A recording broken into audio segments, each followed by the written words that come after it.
அண்ணன் ஜெயில இருக்கிற விஷயத்த அவகிட்ட சொன்னீங்களாப்பா? உங்க அண்ணன் ஜெயில இருக்கிற விஷயம் தெரிஞ்சதும் அண்ணன் மேல பாசம் இருக்கிற பொண்ணா இருந்தா ஓடி வந்து என்ன எது நம்ம கிட்ட விசாரிச்சிருக்கணும். ஜெயில போய் உங்க அண்ணனை பாத்துருக்கணும்ல. அவதான் கல் மனசுக்காரியாச்சே. அவளுக்கு அம்மா அப்பா அண்ணன் தங்கச்சி யாருமே கிடையாது. 1,00,000 ரூபாய் பணம் கட்டினாதான் உங்க அண்ணனை வெளியில கொண்டு வர முடியும்னு நாங்க எவ்வளவு தூரம் எடுத்து சொன்னோம். நான் கையெழுத்து போட மாட்டேன்னு எங்களை கழுத்தை பிடிச்சி வெளியே தள்ளாத குறைய விரட்டி விட்டுட்டா.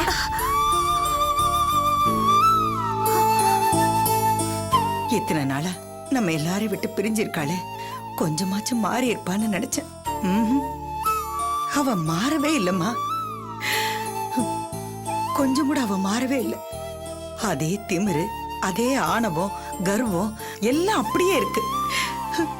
அவ மாறவே இல்லை. அண்ணனை இப்ப எப்படியும் வெளியில கொண்டு வரணுமே. இப்ப பணத்துக்கு என்னமா பண்றது?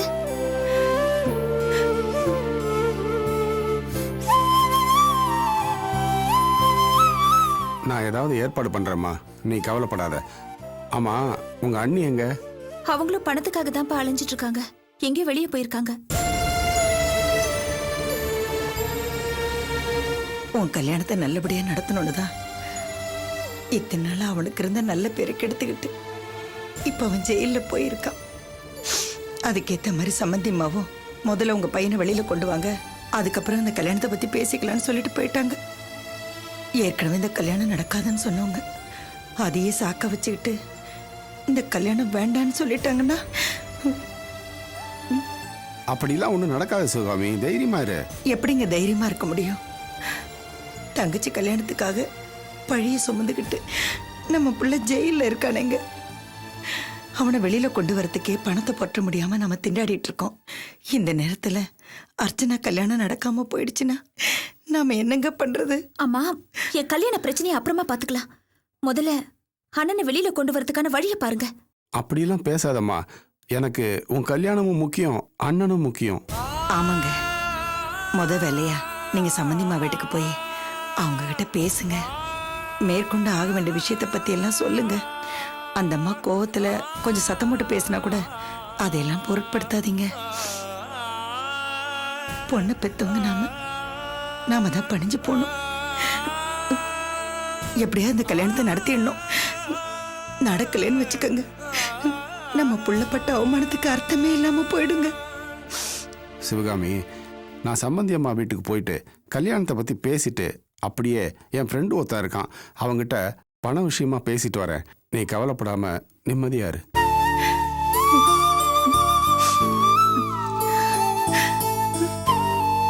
கடவுளே, என் பொண்ணுக்கு எந்த பிரச்சனையும் இல்லாம இந்த கல்யாணம் நடக்கணும். கடவுளை விட்ட நமக்கு யார் இருக்காங்க?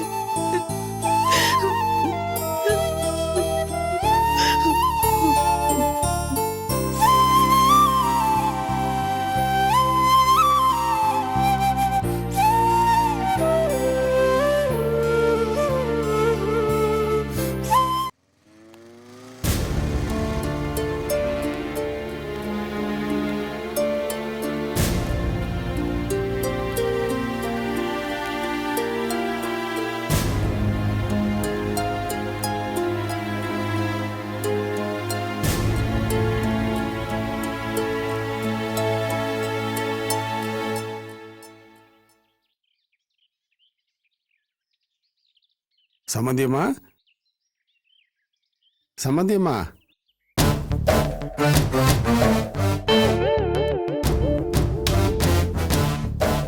வணக்கம்மா. வாங்க.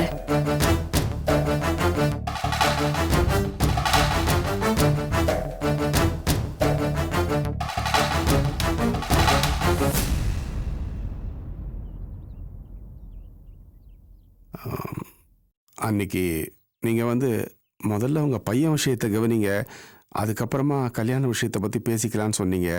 அன்னைக்கு இருந்த நிலைமையில உங்ககிட்ட எதுவும் பேச முடியல. அதான் கல்யாணத்தை பற்றி நீங்கள் என்ன முடிவு எடுத்திருக்கீங்கன்னு தெரிஞ்சுட்டு போகலான்னு வந்தேன். உங்கள் பையனை வெளியில் கொண்டு வந்துட்டீங்களா? இன்னும் இல்லை சம்பந்தி. 1,00,000 ரூபா கட்டினாதான் அவனை வெளியே விடுவேன்னு சொல்கிறாங்க. பணத்துக்கு ஏற்பாடு பண்ணிகிட்ருக்கோம். கூடி சீக்கிரம் அவனை வெளியே கொண்டு வந்துடுவோம். கல்யாணத்தை பத்தி நீங்க என்ன முடிவு எடுத்திருக்கீங்க?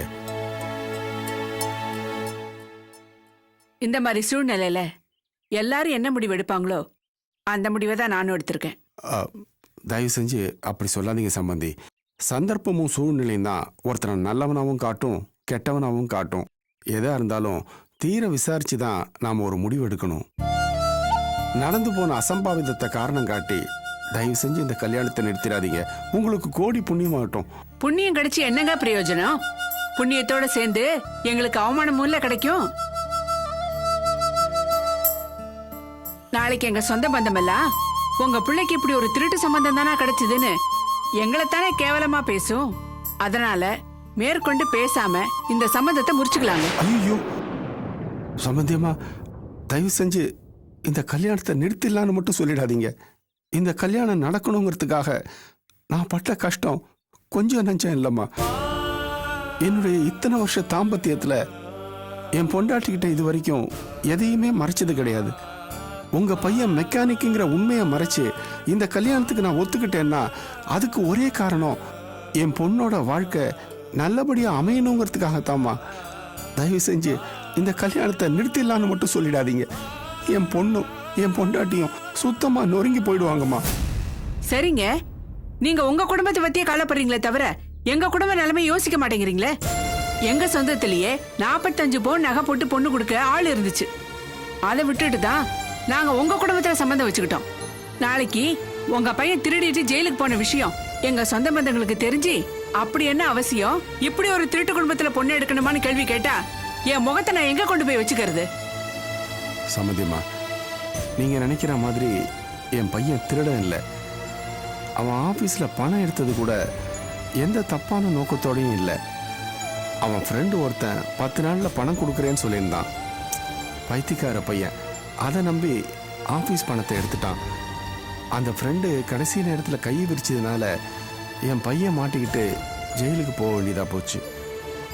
மற்றபடி எங்கள் குடும்பமும் கௌரவமான குடும்பம்தாம்மா. சொந்த பந்தங்களுக்கெல்லாம் பத்திரிக்கை கொடுத்தாச்சு. கல்யாண தேதியும் நெருங்கிக்கிட்டு இருக்கு. தயவு செஞ்சு இதை காரணம் காட்டி கல்யாணத்தை நிறுத்திடாதீங்க.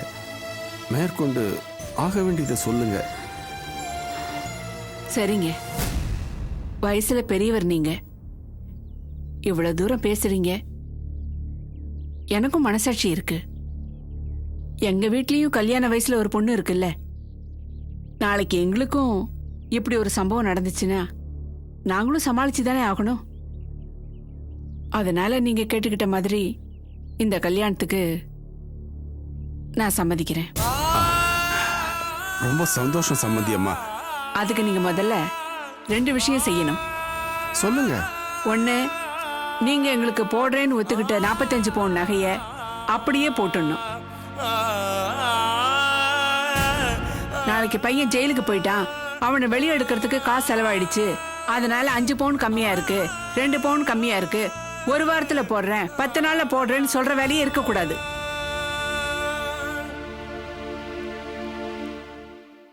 $45 பவுனுக்கு ஒரு குண்டுமணி குறைஞ்சா கூட என் பையன் உங்க பொண்ணு கழுத்துல தாலி கட்ட மாட்டான். அதை இப்பவே சொல்லிட்டேன். கடைசியில நமக்குள்ள பொல்லாப்ப வந்துடக்கூடாதுல்ல. நீங்க சொன்னபடியே நான் 45 பவுன் நகையும் போட்டுறேன். அதுல ஒரு குண்டுமணி கூட குறையாதுமா, என்ன நம்புங்க. 2வது விஷயம் என்னன்னா, உங்க பையன் ஜெயிலுக்கு போன விஷயம் எங்க சொந்த பந்தங்களுக்கு தெரியறதுக்கு முன்னாடி அவனை வெளியில கூட்டிட்டு வந்துருங்க. கல்யாணத்தன்னைக்கு மாப்பிள்ளத்தோட வேணும்ல, அதுக்கும் சேர்த்துதான் சொல்றேன். ஏன்னா நாளைக்கு எல்லாரும் பொண்ணோட அண்ணன் எங்கன்னு கேட்டா என்னால பதில் சொல்ல முடியாது. நீங்க கவலைப்படாதீங்கம்மா. என் பையனை வெளியில கொண்டு வரதுக்காகத்தான் பணத்துக்கு அரேஞ்ச் பண்ணிட்டு இருக்கேன். சீக்கிரமே அவனை வெளியில கொண்டு வந்துருவேன். சரி, நீங்க போய் கல்யாண வேலையை கவனிங்க. ரொம்ப சந்தோஷமா, வரேன்.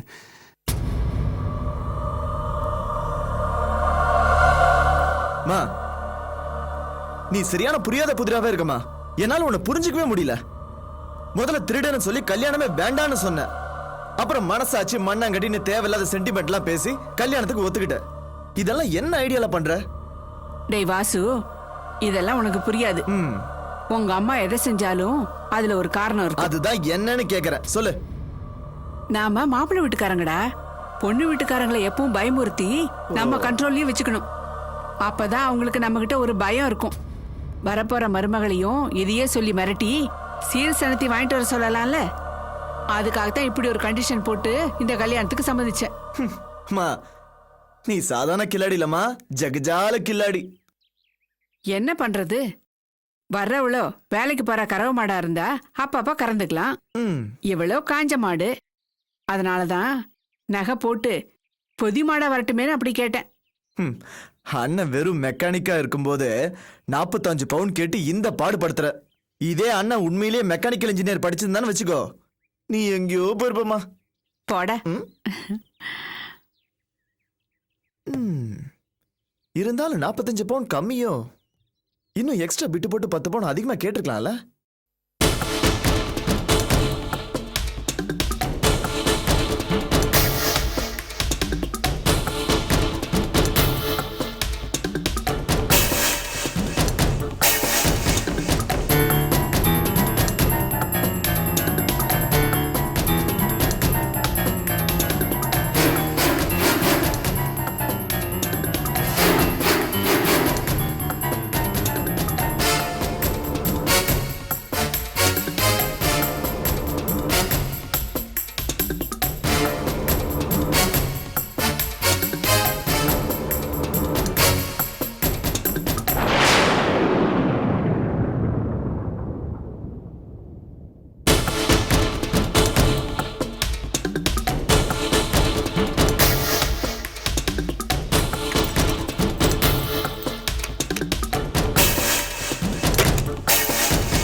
என்னம்மா இது? இதெல்லாம் என் கல்யாணத்துக்காக செஞ்ச நகைங்க. இதெல்லாம் எடுத்துக்கிட்டு எனக்கு 1 லட்சம் ரூபாய் பணம் கொடுங்க. ஏம்மா, கல்யாணத்துக்கு வாங்கின நகையை எங்கிட்ட கொண்டு வந்திருக்கியே? உனக்கு எப்படிமா கல்யாணம் நடக்கும்? எனக்கு கல்யாணமே நடக்கலன்னா கூட பரவாயில்ல, முதல்ல எங்க அண்ணன் வெளியில வரணும், அதான் எனக்கு முக்கியம். தயவு செஞ்சு இந்த நகைங்களெல்லாம் வச்சுக்கிட்டு எனக்கு பணத்தை கொடுங்க. நீ உங்க அண்ணன் மேல வச்சிருக்கிற பாசம் எனக்கு புரியுதுமா. அதுக்காக நல்ல காரியத்துக்கு வாங்கின நகையெல்லாம் வட்டி கடைக்கு எடுத்துட்டு வரலாமா? முதல்ல இந்த நகையெல்லாம் எடுத்துட்டு போமா. நானும் நல்ல காரியத்துக்காக தான் பணத்தை கேட்கிறேன், தயவு செஞ்சு பணத்தை கொடுங்க. நீ இப்படி நகையை எடுத்துட்டு வந்தது உங்க அப்பா அம்மாக்கு தெரியுமா? தெரியாது. அப்ப ஒண்ணு பண்ணு, நீ வீட்டுக்கு போய் உங்க அப்பா அம்மா யாரையாவது கூட்டிட்டு வா, அப்புறம் பணம் தரேன். உங்களால பணம் தர முடியுமா முடியாதா? இவ்வளவு நகையெல்லாம் வச்சுக்கிட்டு அவ்வளவு சாதாரணமா பணம் கொடுக்க கூடாதுமா.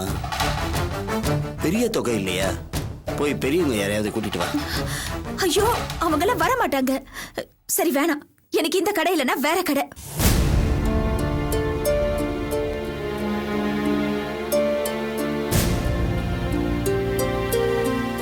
யோசிக்கிறீங்க?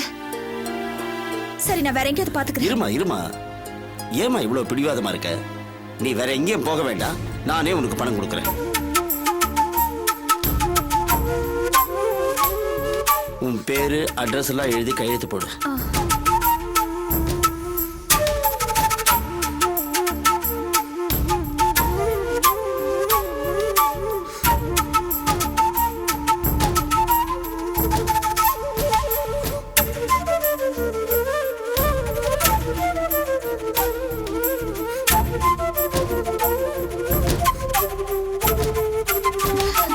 இந்தம்மா, இதுல 1 லட்சம் ரூபாய் இருக்கு.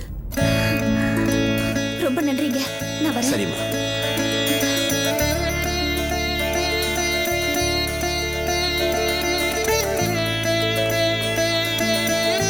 சார், இதை வாங்கிக்கோங்க. யாருமா நீ? என்ன இது? சார், நான் வினோதோட தங்கச்சி. எங்க அண்ணன் ஏன் கல்யாணத்துக்காக தான் உங்க ஆபீஸ் பணத்தை எடுத்தாரு. இதுல லட்சம் ரூபாய் இருக்கு. இதை வாங்கிக்கிட்டு எப்படியாவது எங்க அண்ணனை வெளியில விட சொல்லுங்க சார்.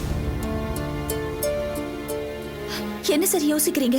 1 லட்சம் ரூபாய் பணத்தை கொடுத்தா எங்க அண்ணன் மேல கொடுத்த கேஸ வாபஸ் வாங்கிடுறேன்னு நீங்க தானே சார் எங்க அம்மா கிட்ட சொன்னீங்க. அதான் என் கல்யாணத்துக்கு செஞ்சு வச்சிருந்த நகைங்களை எல்லாம் அடகு வச்சு பணத்தை எடுத்துட்டு வந்திருக்கேன். இதை வாங்கிக்கிட்டு எங்க அண்ணனை எப்படியாவது வெளியில விட சொல்லுங்க சார். சரிம்மா, இப்ப என்னால அது முடியாது. ஏன் சார் முடியாது? உங்களுக்கு தேவை பணம் தானே? அதை கொடுக்கறேன்னு சொன்னதுக்கு அப்புறமும் ஏன் முடியாதுன்னு சொல்றீங்க? ஏற்கனவே வெளியில விட்டவரை திரும்பவும் எப்படிமா விட முடியும்? என்ன சார், என்ன சொல்றீங்க? கொஞ்சம் முன்னாலதான் கேஸ வாபஸ் வாங்கினேன். உங்க அண்ணனை வெளியில விட்டுட்டாங்க. எப்படி சார்? எப்படி வெளியில விட்டாங்க? உங்க அப்பா அம்மா வந்து பணத்தை கொடுத்துட்டாங்க. அப்பா, நான் கேஸ வாபஸ் வாங்கிட்டேன். அப்படியா சார்? நிஜமா தான் சொல்றீங்களா?